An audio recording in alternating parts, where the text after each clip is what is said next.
আমার আল্লাহ যদি আমার সাথে থাকে, এই পৃথিবীর কাউকে আমার দরকার নাই। মাটির নিচে কবরেও আমার আল্লাহ ছাড়া কাউকে দরকার নাই।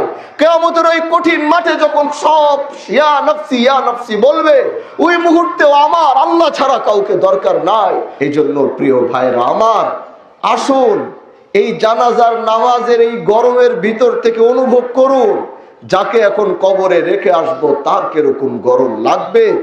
আখান থেকে তাকে কবরে রাখার পর আবার খবর যাবে বাহাদুরপুরে, এমপি সাহেব আজকে তো আবার উনি মারা গেছে, সময় আছে একটু জানাজাটা পড়ায়া যান, আবার আসবো। এমন হতে পারে জানাজা আপনারাও আমার জানাজা পড়তে বাহাদুরপুরের মাঠে যেতে পারেন। এই পৃথিবী, এই হলো পৃথিবীর নমুনা। আসুন এই পৃথিবীটাকে একটু বুঝি, আল্লাহর দেয়া আমানত গুলাকে একটু রক্ষা করি, আল্লাহর সাথে আমার সম্পর্কের গভীরতা আরেকটু মজবুত করি। পৃথিবীর কেউ আমার খবর নেক আর না নেক আমার কোনো পরোয়া নাই। আমার আল্লাহ যদি আমাকে মনে রাখে, আমার আল্লাহ যদি আমার খোঁজ খবর রাখে, আমার আল্লাহ যদি আমার সাথে থাকে, এই পৃথিবীর কাউকে আমার দরকার নাই। মাটির নিচে কবরেও আমার আল্লাহ ছাড়া কাউকে দরকার নাই।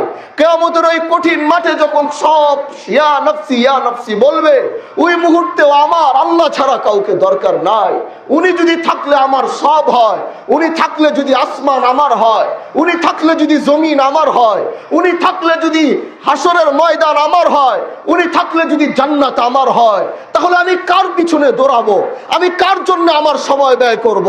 এজন্য সময় যদি ব্যয় করতে হয় একমাত্র কার জন্য করব?